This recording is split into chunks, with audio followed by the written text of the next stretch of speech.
Bonjour, je m'appelle Christophe Ducamp, je suis le fondateur de la société brésilienne BIM-Cana LTDA. Je travaille dans le processus BIM dans le domaine de l'eau potable et l'assainissement.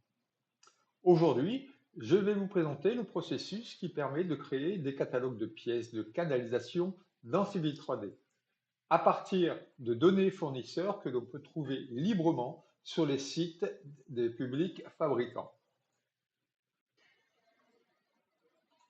Rapidement, le sommaire de la présentation.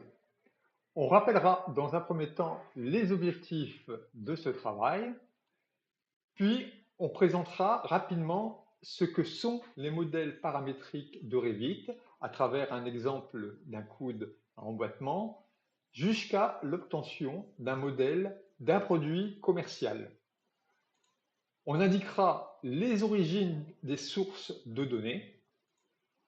Ensuite, on décrira en détail le processus qui permet de partir d'un modèle paramétré sous Revit à l'obtention des éléments permettant de construire des catalogues sous Civil 3D.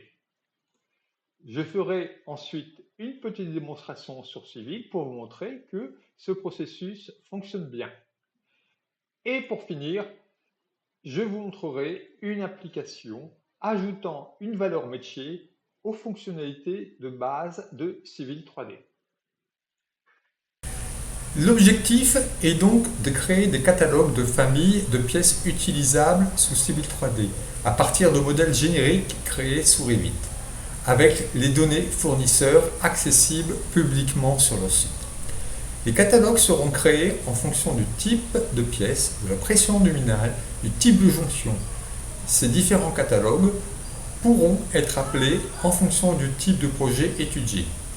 Des projets peuvent être constitués avec des éléments non verrouillés mécaniquement, verrouillés, avec des différentes gammes de pression, pression usuelle et non usuelle pour les tuyaux, des pressions nominales, PN10, PN16, PN25, PN40 pour les raccords à bride.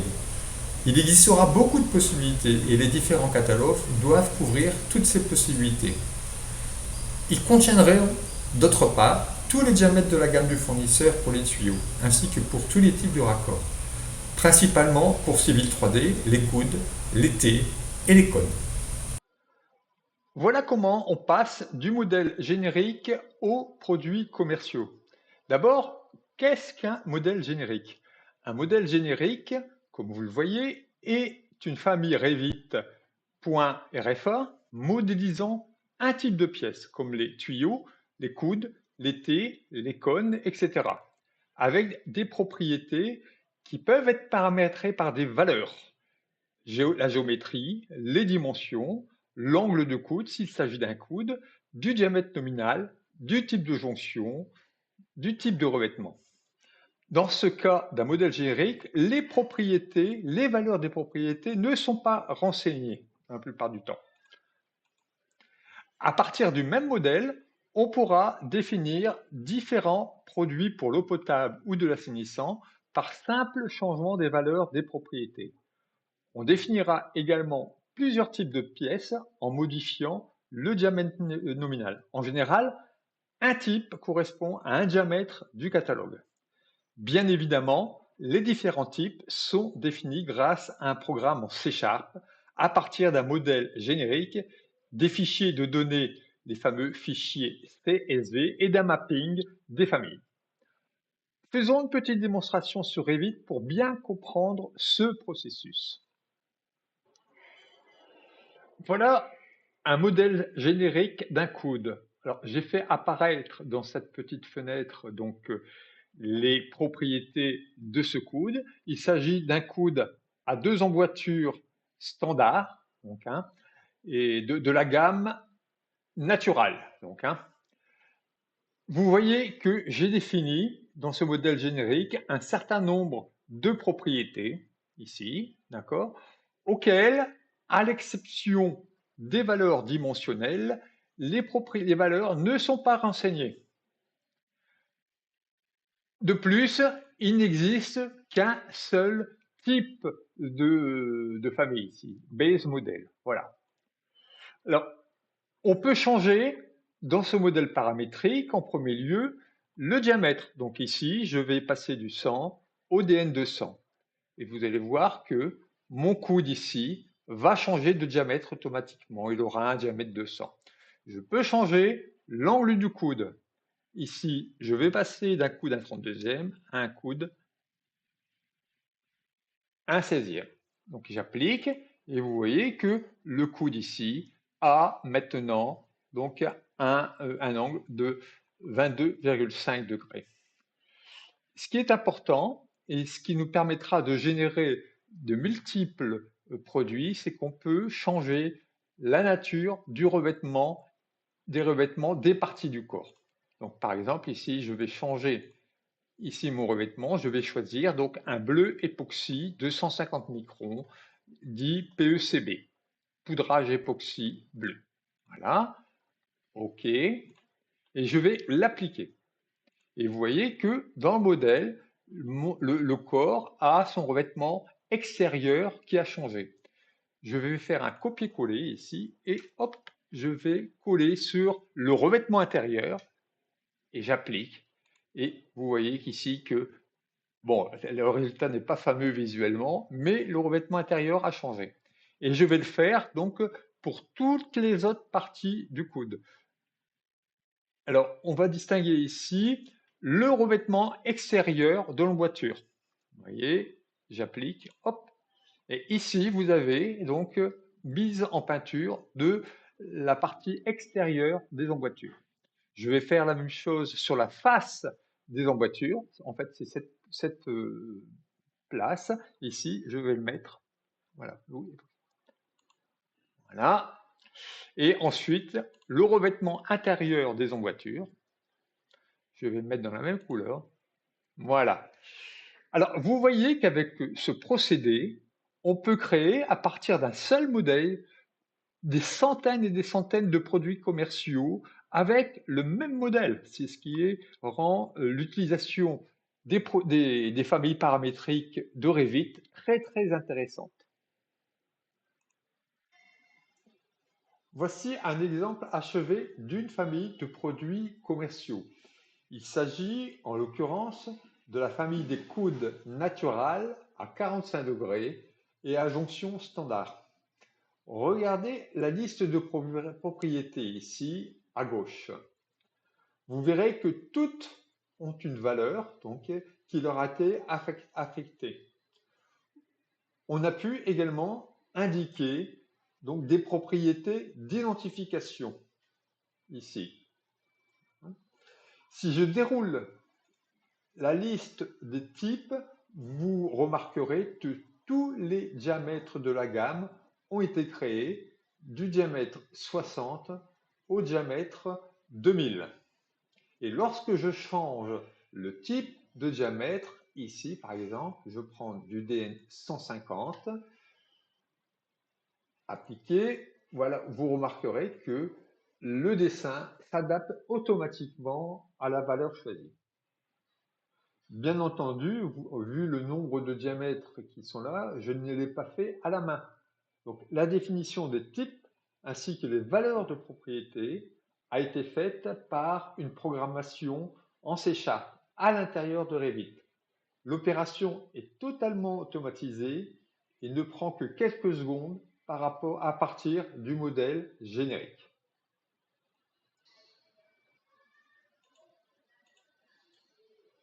Intéressons-nous maintenant aux sources de données. Ces dernières proviennent intégralement du site public du fabricant, ce qui garantit normalement leur fiabilité et leur mise à jour. J'ai extrait de ce site les fiches techniques mises à disposition du client. Pour cette vidéo, j'ai choisi de représenter les tuyaux Natural à joint standard du DN60 au DN1000 pour des classes de pression usuelles.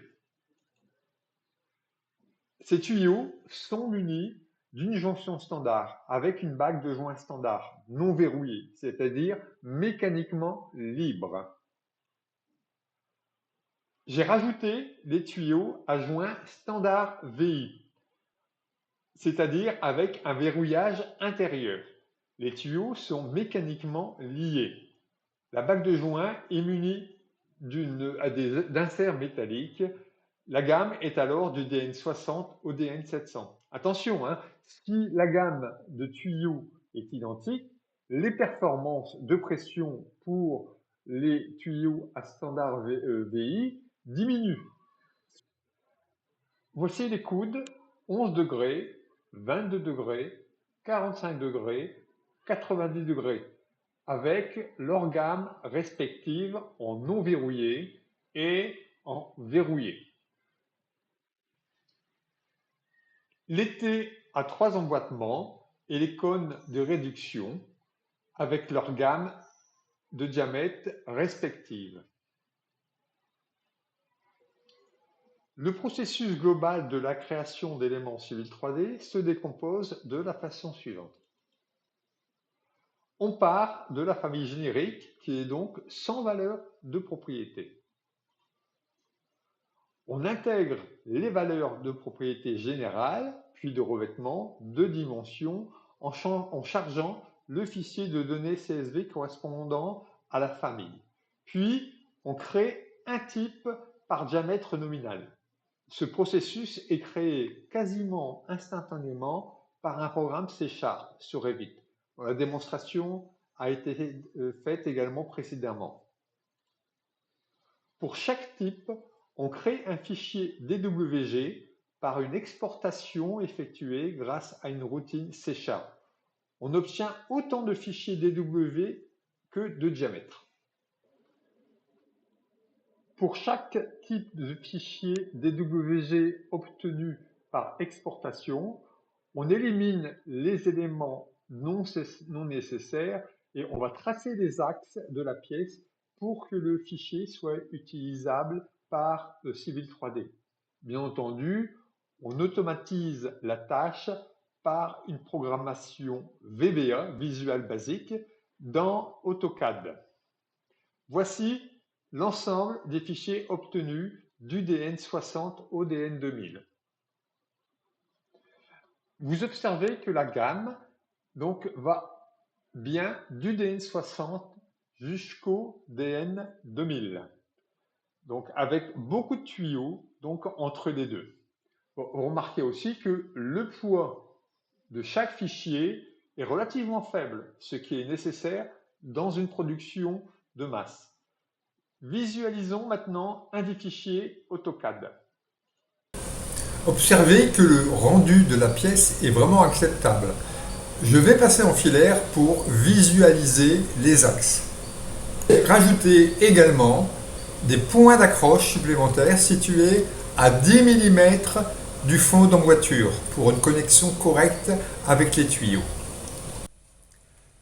L'étape suivante consiste à créer pour chaque type un fichier DWG contenant le symbole de la pièce nécessaire pour Civil 3D. On obtiendra également autant de fichiers DWG que de diamètre.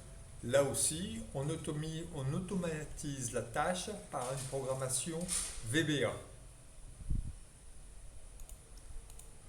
Voilà les fichiers AutoCAD contenant le symbole. Ils vont effectivement bien du DN60 au DN2000. Ouvrons maintenant un de ces fichiers. On remarque la présence ici de points d'accroche, comme pour les représentations en 3D, qui vont faciliter les connexions entre les symboles. Civil 3D utilise des nomenclatures de blocs par identificateur guide. Alors, guide signifie Globally Unique Identifier. Cette opération va créer des blocs avec des identificateurs guide pour chaque famille, chaque bloc AutoCAD 3D et chaque bloc de symboles. Bien entendu, le VBA est également utilisé pour cette étape de création et de renommage. Regardez ce que la génération et le renommage des blocs donnent. Pour chaque famille, ici en l'occurrence des coudes à 45 degrés avec deux joints de deux jonctions standards. On a pour cette famille le nom de code interne, donc c'est celui que j'ai créé pour ma programmation, et le code Civil 3D. Vous voyez, donc c'est une suite de caractères et de nombres qui constituent ce fameux nombre guide qui est généré de façon aléatoire. Alors, et pour chaque diamètre, donc vous voyez ici que j'ai mis chaque diamètre de la gamme, ici, donc ça va jusqu'au diamètre 2000. Voilà. Hein. On aura pour chaque diamètre un nom de code interne, vous voyez, donc c'est le nom de code famille plus le diamètre, et également un code Civil 3D. Ce sont ces fichiers qui seront utilisés par Civil 3D. Et on aura un fichier de ce type pour chaque famille que l'on voudra intégrer dans Civil 3D.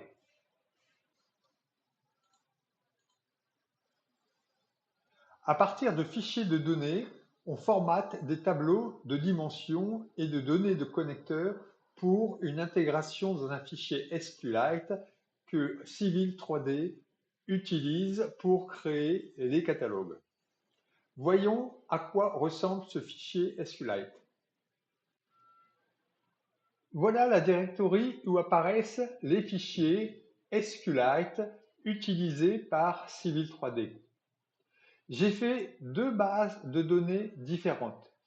L'une pour les réseaux donc composés de tuyaux et raccords à jonction standard, voilà ici, et l'autre pour des réseaux à jonction standard verrouillés intérieurement VI. Comme vous le voyez, il est composé de différentes tables.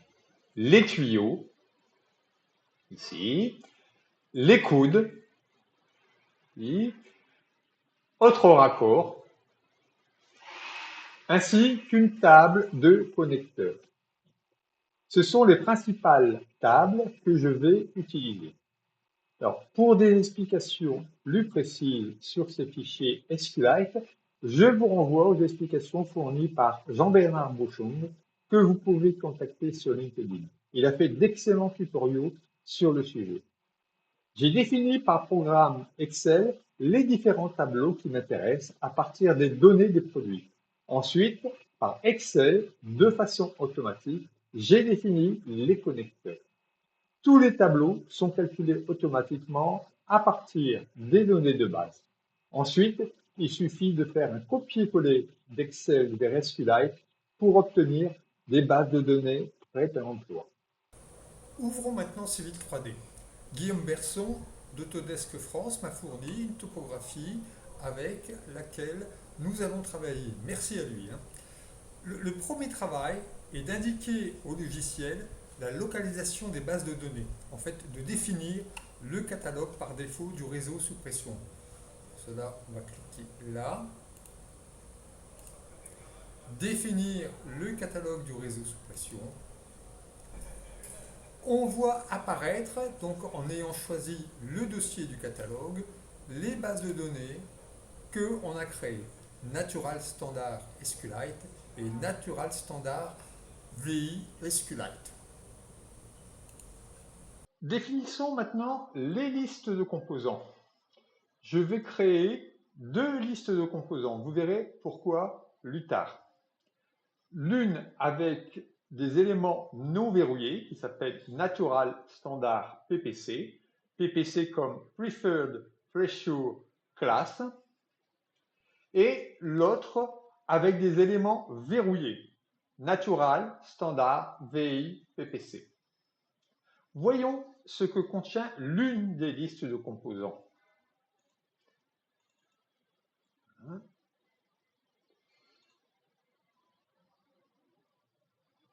On ouvre une liste donc ici et vous voyez qu'on a chargé la base de données qui correspondant à cette liste. Et le nom de la liste de composants, c'est Natural Standard PPC, bien entendu. Alors pour les tuyaux,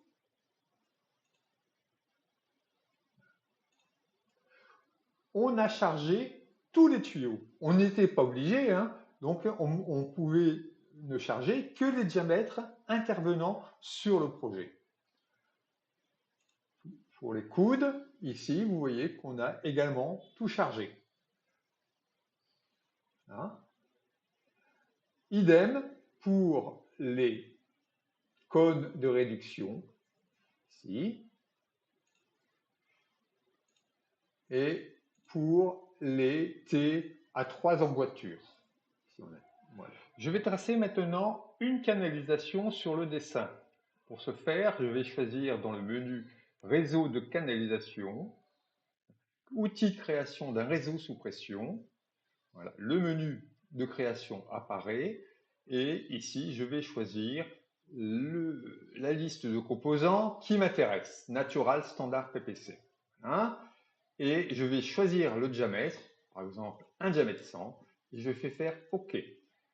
Maintenant, je vais tracer sur le dessin. Donc, vous voyez que l'icône de coude apparaît bien. Donc, je vais tracer quelques coudes. Voilà. Et vous voyez que les coudes apparaissent correctement. Maintenant, je vais essayer de faire apparaître un T de dérivation. Pour ce faire, je sélectionne ici, ajouter un tronçon. Je sélectionne le diamètre 100 et ajouter un tronçon. Le menu de création réapparaît. OK. Et il suffit de tracer la canalisation jusqu'à l'intersection. Hop. Et vous avez le T qui apparaît. On va le faire de l'autre côté. Donc, ajouter un tronçon. Créer un tronçon. OK. Et ici. Voilà. Voilà. Donc ici, donc les T de dérivation apparaissent correctement. Je vais maintenant tracer une canalisation de diamètre 100, mais cette fois-ci en prenant en compte la topologie que Guillaume Berson d'Autodesk France a eu la gentillesse de me fournir. Pour ce faire, donc, je vais utiliser ajouter un tronçon, donc je vérifie le diamètre 100, ok, et puis okay, créer un tronçon. Voilà. Ici, on spécifie bien que la surface de référence est la surface 1, la topologie, et on fait OK. Donc je vais tracer quelques coudes, ici, pas beaucoup. Hein. Voilà. Et puis voilà. Et voilà que, alors vous voyez que les coudes sont dessinés de façon différente que précédemment. Voilà, mais ils sont tracés. Je vais maintenant tracer un profil en long de cette canalisation. Donc, je reviens à l'onglet Début ici et je sélectionne Dessin de profil en long. J'ai bien sélectionné donc ma canalisation. Dessin de profil en long, créer un dessin de profil en long. Voilà. Donc, je vérifie les paramètres. Voilà. Ici, canalisation sous pression. Je vais sélectionner ici donc le tronçon 23 pour faire apparaître la surface et la canalisation. Et je crée le dessin de profil en long. Je sélectionne le point d'insertion et voilà donc mon profil qui est tracé. Maintenant, pour vous montrer comment on insère des coudes dans le profil en long, je vais donc lancer, donc je vais sélectionner mon axe ici et je fais éditer ligne de profil en long. Ici donc je change d'option de décalage, je vais mettre les décalages donc sur les longueurs de coupe, c'est-à-dire qu'il va créer un point à chaque longueur de canalisation. Longueur de canalisation que vous avez renseigné dans le fichier de données. Voilà, OK. Et lorsque je sélectionne là-dessus, vous voyez qu'il apparaît des points intermédiaires. Voilà. Voilà. Ces points, maintenant, je peux en modifier l'altimétrie. Donc, je vais sélectionner ceci et voilà, et je sélectionne ici. Et je peux maintenant rajouter des coudes aux points qui ont été créés, aux changements de pente qui ont été créés. Donc je sélectionne celui-là, je sélectionne le coude ici, voilà, et le coude apparaît de façon très correcte. Je vais faire la même chose pour l'autre.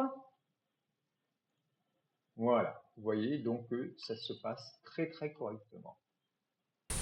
Maintenant, je vais vous présenter une petite application sur Civil 3D qui va introduire un peu de métier pour la conception de réseaux sous pression en fente ductile.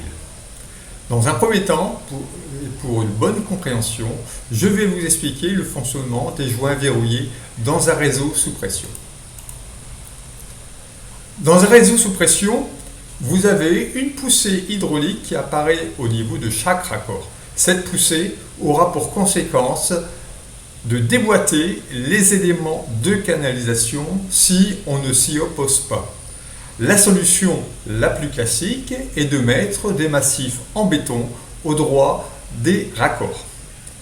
Une alternative au massif en béton placé derrière le raccord est de verrouiller une portion de la canalisation, c'est-à-dire de créer des éléments mécaniquement liés, raccords compris, formant ainsi des chaînettes de part et d'autre du raccord.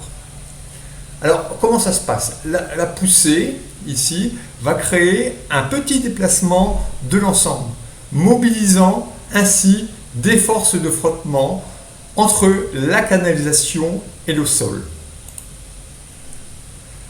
L'art du canalisateur est de calculer les longueurs nécessaires pour que la somme des forces de frottement équilibre la poussée hydraulique. Donc, il n'est pas nécessaire de verrouiller toute la canalisation. Dans un premier temps, je vais tracer sous Civil 3D une ligne droite de réseau à joint non verrouillé. Pour cela, je vais définir dans ici le catalogue. Ici, je vais mettre que c'est le catalogue non verrouillé qui m'intéresse. Okay. Et maintenant, je vais créer ma ligne droite. Ajouter un tronçon. Okay. Créer un tronçon. Voilà. Je vais sélectionner le bon catalogue et je vais choisir le diamètre 200. Alors, je vais essayer de la faire droite ici, donc voilà. Voilà. Donc vous voyez que j'ai fait apparaître en bleu le réseau qui est non verrouillé. Maintenant, je vais tracer la portion de réseau qui est verrouillée. Pour cela, je vais définir ici le catalogue. Cette fois-ci, ce sera un catalogue ici qui sera verrouillé. Voilà. Ok. Et je vais donc définir un tronçon de canalisation. Donc ici, donc, je vais choisir le bon catalogue, donc celui du Natural Standard à joint verrouillé, et je vais choisir donc le diamètre 200. Ok. Maintenant, je vais supposer que pour équilibrer la pression hydraulique au raccord, donc j'ai besoin de 5 mètres de jonction verrouillée de part et d'autre du raccord. Donc ça veut dire que je vais être obligé de faire des lignes de 5 mètres autour du raccord. Alors faisons-le. Donc voilà, réseau sous pression, créer outil de création, voilà. Canalisation standard ici, donc je prends le standard VI. Non. Standard VI en diamètre 200. Ok. Donc ici, je vais mettre ici, continuer, et je vais faire jusqu'à temps que j'obtienne la longueur de 5 mètres. Voilà, ici. Donc à droite, vous avez la longueur qui s'affiche. Voilà. Hop. Et ensuite, je vais tracer le coude et je vais retracer un tronçon qui fera 5 mètres. Voilà.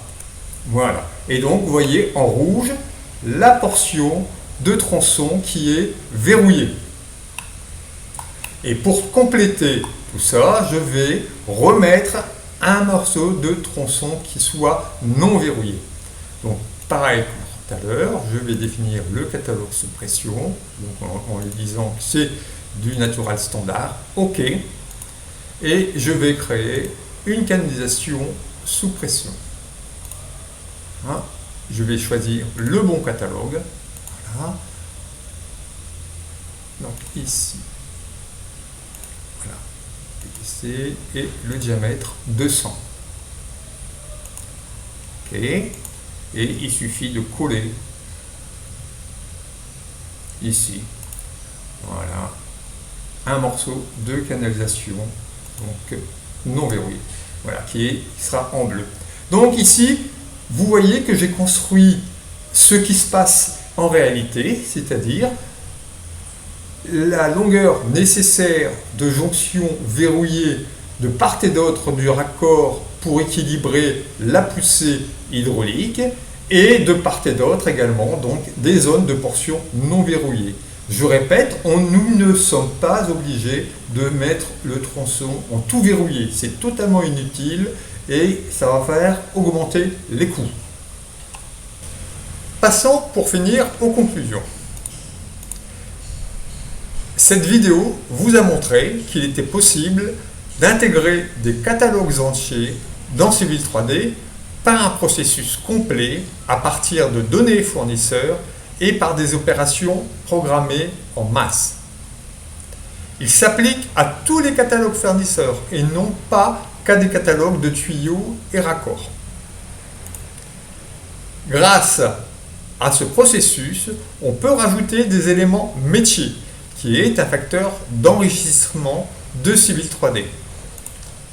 Alors, si vous êtes intéressé par de tels développements, vous pouvez me contacter à l'adresse suivante.